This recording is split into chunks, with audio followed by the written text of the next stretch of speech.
તો વિજલપુર વિધાનસભાના ધારાસભ્ય અમિત ઠાકર એક પ્રેસ કોન્ફરન્સને સંબોધતા જણાવ્યું હતું કે આઝાદીના 75 વર્ષના ગાળામાં કૃષિ, ઇન્ફ્રાસ્ટ્રક્ચર અને ઇન્ફોર્મેશન ટેકનોલોજીનું સમયાંતરે સમયગાળો રહ્યો છે।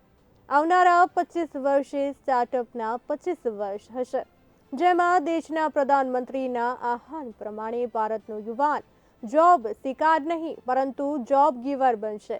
મજબૂત હ્યુમન ઇન્ફ્રાસ્ટ્રક્ચર ઊભું થાય તેમાં યોગદાન આપવાના આશયથી વિજલપુર વિધાનસભામાં વસતા યુવાનો પોતાના સ્ટાર્ટઅપ માટે સન્માન મેળવે। નવા ઉભરાતા સ્ટાર્ટઅપ માટે તેમને બધા જ પ્રકારે માર્ગદર્શન મળે અને તેમને સરકાર તથા પ્રાઇવેટ ઇન્વેસ્ટર તરફથી આર્થિક મદદ મળે તેવા આશય સાથે વિજલપુર સ્ટાર્ટઅપ ફેસ્ટિવલનું આયોજન કરાયું છે।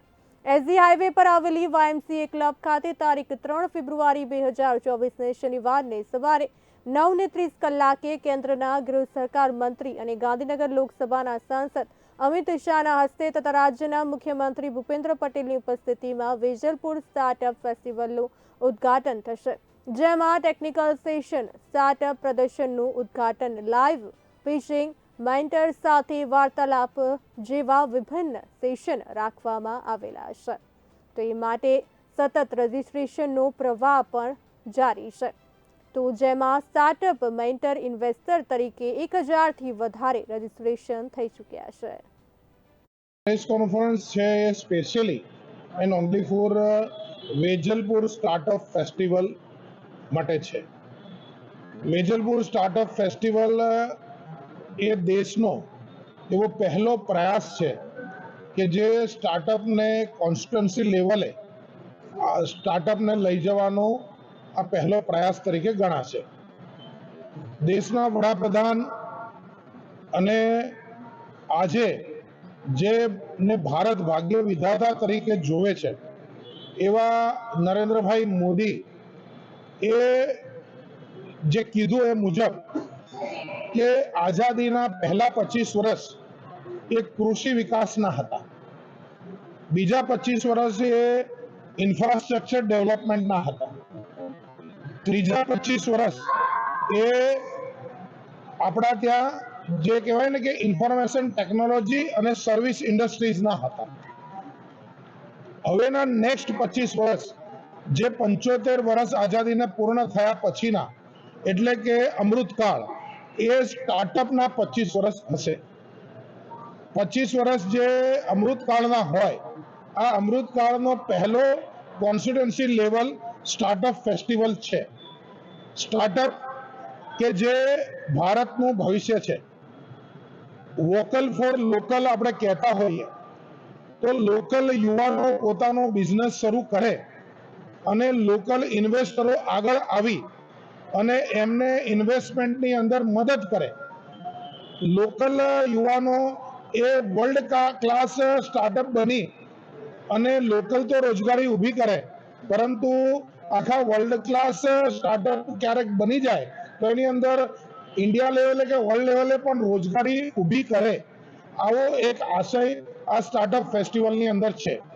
વેજલપુર વિસ્તાર એટલે કે ડ્રાઇવિંગ ટોકીઝની સામેથી શરૂ થાય એટલે કે બોડકદેવ, જોધપુર, વેજલપુર, સરખેજ, મક્તમપુરા, ગ્યાસપુર આ અને એપલવુડ સુધીનો વિસ્તાર, આ બધા વિસ્તારની અંદરથી જે યુવાનો રહે છે, આ યુવાનો ખાસ કરીને જે એરિયાનો પોતાનો પીડ છે, ડીએનએ છે, એ મુજબ અહીંયાના યુવાનો સ્ટાર્ટઅપની અંદર આગળ હોય છે। રાજ્યમાં લગભગ એમ સમજો કે 10,000થી વધારે સ્ટાર્ટઅપ હવે રજીસ્ટર થયા છે। 10,000માંથી જોવા જાવ તો અમદાવાદમાં 4100 સ્ટાર્ટઅપ થયા છે અને અમદાવાદની અંદર જોવા જાવ તો ખાસ કરીને વેજલપુર કોન્સ્ટિટ્યુન્સીમાં લગભગ 50% સ્ટાર્ટઅપ તો વેજલપુર કોન્સ્ટિટ્યુન્સીની અંદર હશે।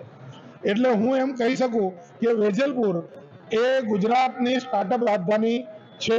આવું કહું તો સહેજ પણ અતિશયોક્તિ નહીં હોય અને એવા સમયે વેજલપુરમાં વસતા યુવાનોને એક પ્લેટફોર્મ મળે, મેન્ટર જે સ્કિલ ડેવલપમેન્ટ કરાવડાવે છે એ લોકો યુવાનોને મેન્ટરિંગ કરે, ઇન્વેસ્ટરો એ ઇન્વેસ્ટમેન્ટની અંદર મદદ કરે તો આ પ્રકારનું અને જે નવા યુવાનો છે જે હજી સ્ટાર્ટઅપ સાથે જોડાયા નથી પરંતુ એ પણ આ ઇકોસિસ્ટમને સમજે એ વિચાર સાથે આ વેજલપુર કોન્સ્ટિટ્યુઅન્સીની અંદર આ એક ઇનિશિયેટિવ અમે લોકોએ લીધું છે.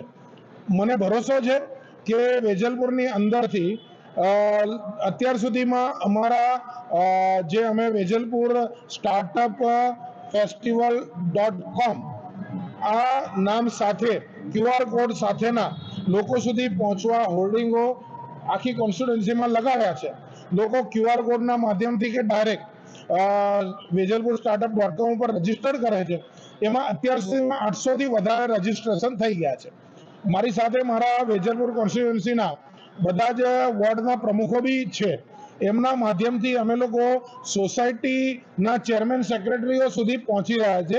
ચેરમેન સેક્રેટરીઓના માધ્યમથી એમના ફ્લેટ સોસાયટીમાં વસતા યુવાનો સુધી અમે પહોંચી રહ્યા છે તાકી યુવાનો સુધી આ વાતનો મેસેજ પહોંચી જાય. વેજલપુર વિધાનસભાને એ વાતનો ગૌરવ છે